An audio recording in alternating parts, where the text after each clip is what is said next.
It started with a message that wasn't meant to be found. Buried inside a corrupted archive file, hidden beneath layers of encrypted folders, there was a single line of text. No username.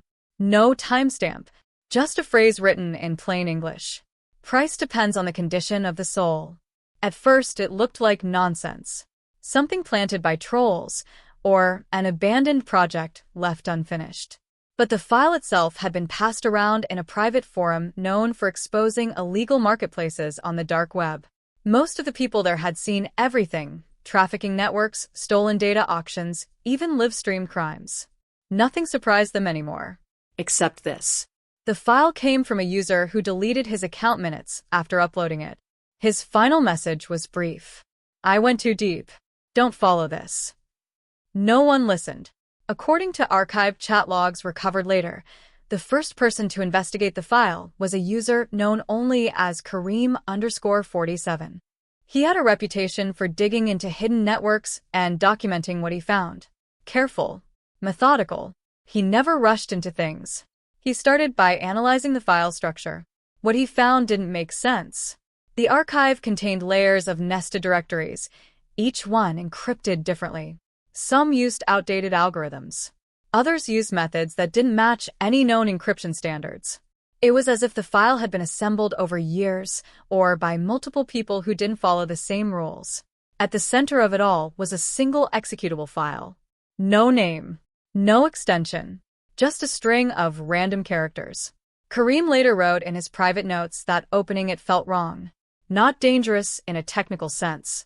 There were no obvious signs of malware. No suspicious code patterns. But something about it felt deliberate. As if it wasn't meant to be opened casually. He hesitated for almost an hour. Then he ran it. Nothing happened. No window. No error message. No system activity. But seconds later, his internet connection dropped. That wasn't unusual on its own. His setup relied on multiple layers of routing through anonymized networks. Disconnects happened. But when he tried to reconnect, something changed. The network he usually accessed wasn't there. Instead, a new address appeared. A hidden service he had never seen before. It didn't have a recognizable domain structure. Just a long, shifting string that changed every time he looked at it, as if the address itself wasn't stable. Against his better judgment, he connected. The page that loaded was completely black. No images. No branding. No navigation.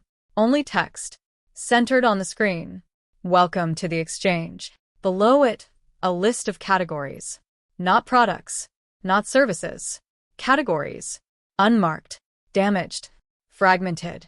Bound. Expired. Kareem later described the feeling as immediate and physical. A tightness in his chest. A pressure behind his eyes. The kind of discomfort that doesn't come from what you see, but from what your mind tries to understand. He scrolled down. Each category led to listings. And each listing followed the same structure. A short description, a condition rating, a price, and a note. One of the first entries he documented read, Male. Approximate, 34 years old. History of violence. No remaining attachments. Condition, fragmented. Price, negotiable. Note, resistance expected. Another, female. Unknown age. Emotional instability. Strong residual memory loops. Condition, damaged. Price, high. Note, do not attempt binding without preparation. There were dozens of them, maybe hundreds. None of them had names. None of them had locations. Just descriptions and prices. At first, Kareem assumed it was roleplay.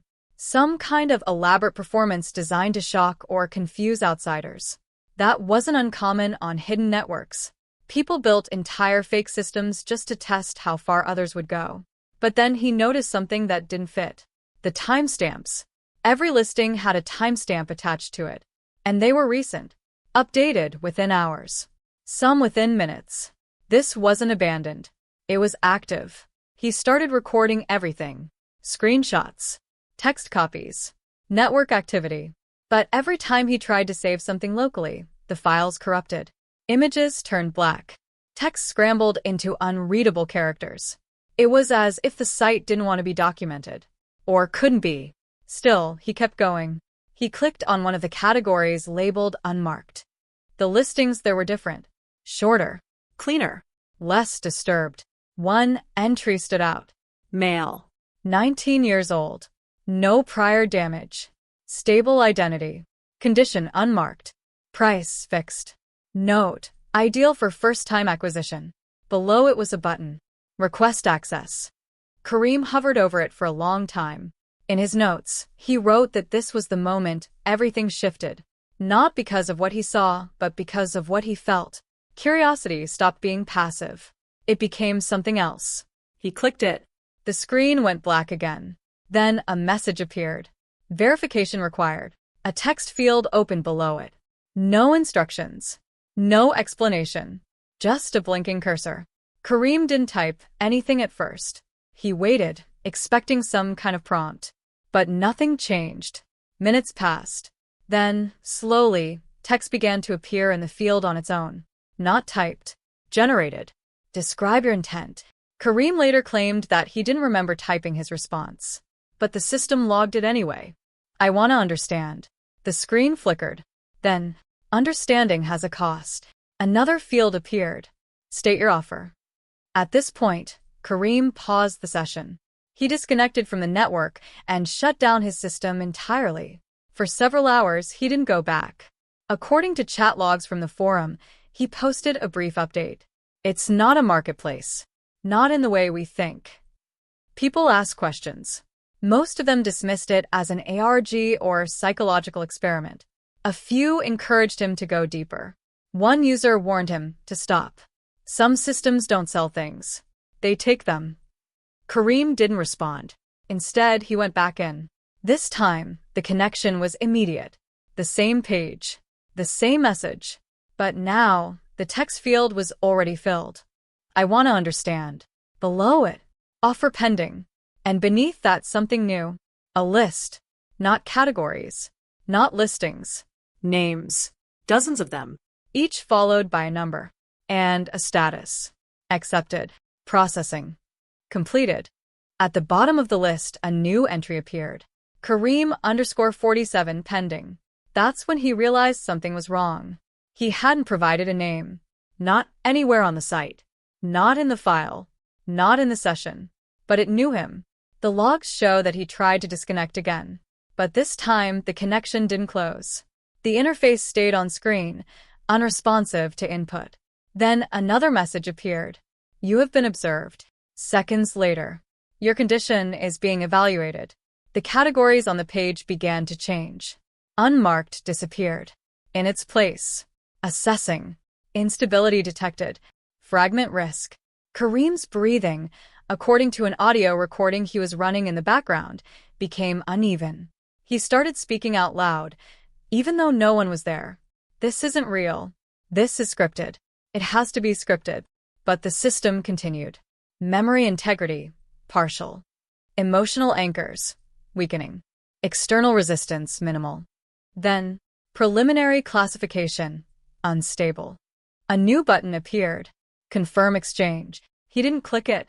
Instead, he did something unusual. He unplugged his entire setup. Power cut. No network. Nothing.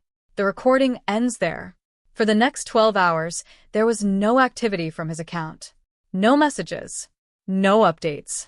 Then, suddenly, a new post appeared. Short. Uncharacteristic. I think it followed me. At first, people assumed he meant malware. A tracker. A hidden process. Something embedded in his system. But the details he shared didn't match any known behavior. He claimed that after shutting everything down, he started noticing small changes. Files on his computer were different. Not corrupted. Rewritten. Notes he had taken about the site were altered. Words missing. Sentences incomplete. As if parts of his thoughts had been removed. He also mentioned something else. Something more difficult to explain. He said he couldn't remember certain things. Not clearly. Basic details. What he had eaten that day. Who he had spoken to. Even how long he had been working on the investigation. At first, he blamed exhaustion. Lack of sleep. But then he noticed a pattern. The more he tried to recall details about the site, the harder it became to remember anything else. as if something was replacing his memory, not erasing it, reallocating it. The final message he posted that night was the one that drew attention from outside the forum. "They're not selling souls." A pause. Then another line. "They're sorting them." No one heard from Kareem again after that. His account remained active for several days, but there were no new posts.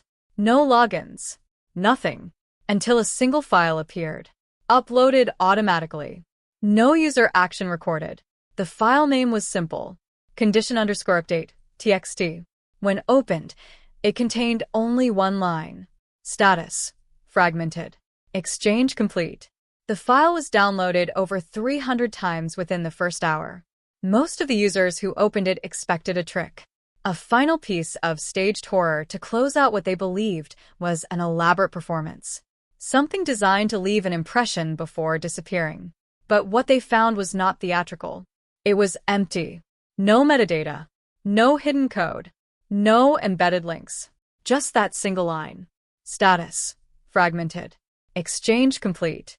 According to forum records, several users immediately began tracing the upload source. The system logs showed that the file hadn't been posted through a normal user action. There was no login, no authentication, no recorded session. It had appeared as if it had been placed directly into the forum's database. That wasn't supposed to be possible. Within hours, moderators shut down the thread. Not because of what it contained, but because of what started happening to the people involved. The first report came from a user named Ilias Node. He claimed that after reading the file, his system began behaving strangely. Not in a conventional way. There were no pop-ups, no suspicious processes, no signs of intrusion. But his saved documents changed. Lines of text he had written days earlier no longer made sense. Paragraphs were missing words. Entire sections had been replaced with fragments that didn't connect. At first, he assumed it was a storage error. Corruption happens. Drives fail. But when he checked his backups, they showed the same thing. The changes weren't recent. They had been rewritten across all versions, as if the original content had never existed. Then came the second report. A user called Rafik_Lens. He didn't mention files. He mentioned time. He said that after opening the file, he began losing track of short intervals. Minutes at first, then longer. He would sit down at his desk, look at the clock, and then suddenly, it would be hours later with no memory of what had happened in between. There were no signs of sleep. No evidence of movement. Just gaps. He set up a camera to record himself. The footage didn't help. According to his final post, the video showed him sitting still, staring at the screen. For 3 hours. Not blinking. Not moving. At one point, his lips moved slightly, as if he was speaking. But there was no audio. The third report never came directly. It was shared by someone else. A user known as Farhan_archive claimed that his friend had accessed the file and then stopped responding to messages. Concerned, he went to check on him in person. What he described was brief, but precise. His friend was awake, sitting in a chair, looking at nothing. When spoken to, he responded but slowly, as if translating thoughts before speaking them. And when asked what was wrong, he said something that Farhan later repeated in the forum. "I think something is organizing me." After that, the thread was locked. Not by moderators, by the system itself. Attempts to reopen it failed. The database entry still existed, but access was denied at a level higher than user permissions. It was as if the platform had decided the discussion should not continue. That's when external attention began. According to internal documents from a small cybersecurity group, the forum's administrators reached out for help. They weren't concerned about illegal activity. That was expected on hidden networks. They were concerned about something else. Loss of control. The group assigned 2 analysts to review the situation. Their names were later removed from the report, but their notes remained. The first analyst focused on the file itself. He confirmed what others had already seen. No code. No exploit. No payload. Just text. But he also noted something unusual.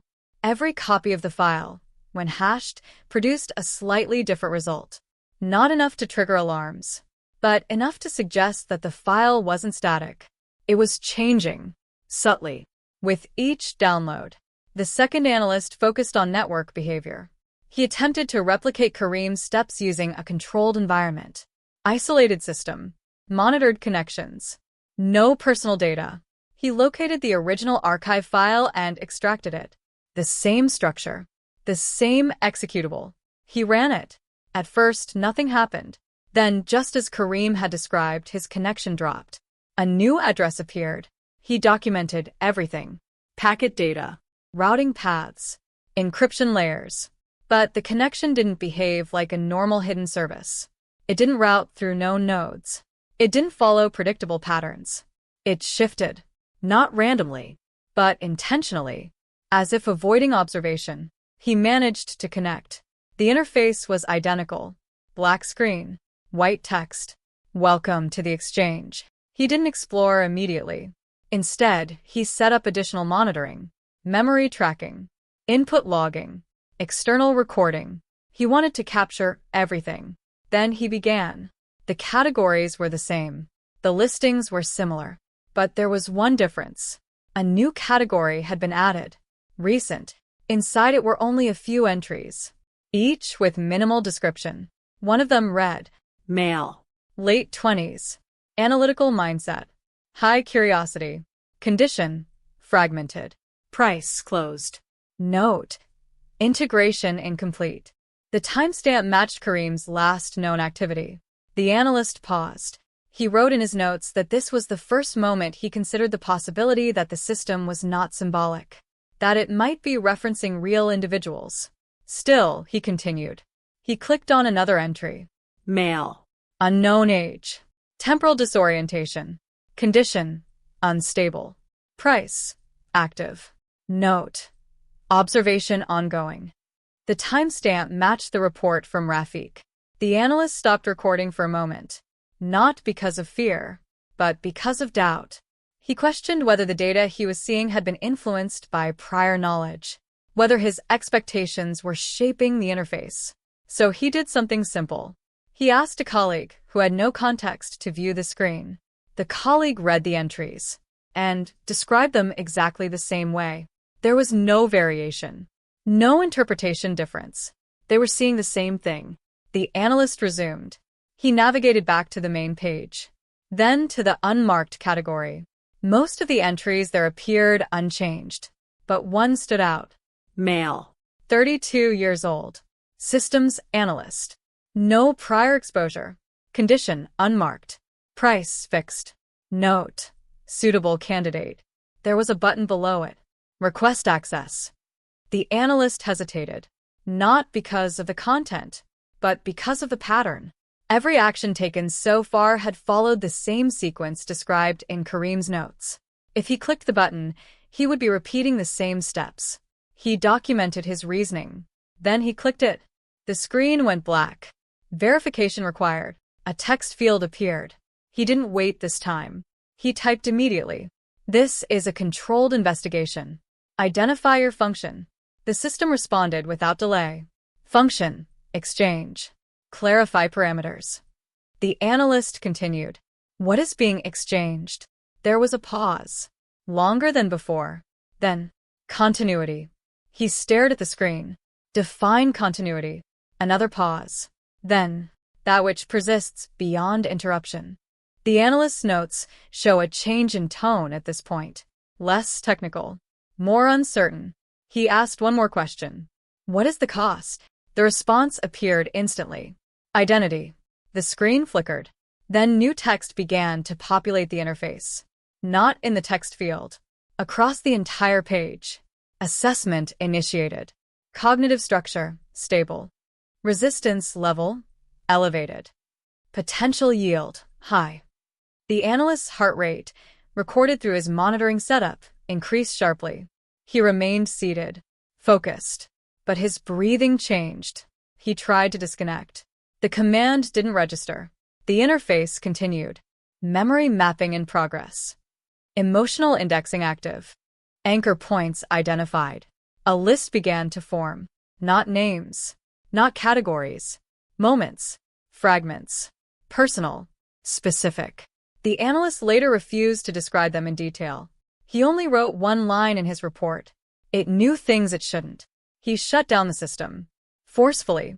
Power cut, just like Kareem. The recording ended. For several minutes, nothing happened.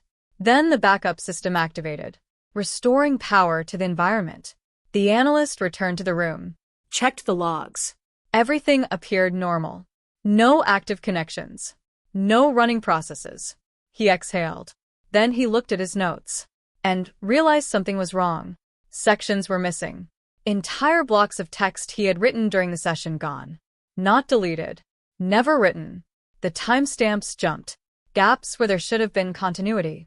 He tried to recall what he had documented, but the details felt distant, unstable, as if they didn't belong to him anymore. That night, he submitted a partial report. Incomplete. Fragmented. It ended with a single observation. This system does not extract data. A pause. Then, it reorganizes it. The following morning, he didn't show up to work. His access credentials remained active for 48 hours. During that time, one final connection attempt was logged from his terminal. No user authentication. No manual input. Just a single outgoing request. To an address that no longer exists. And a response. 3 words. Exchange in progress.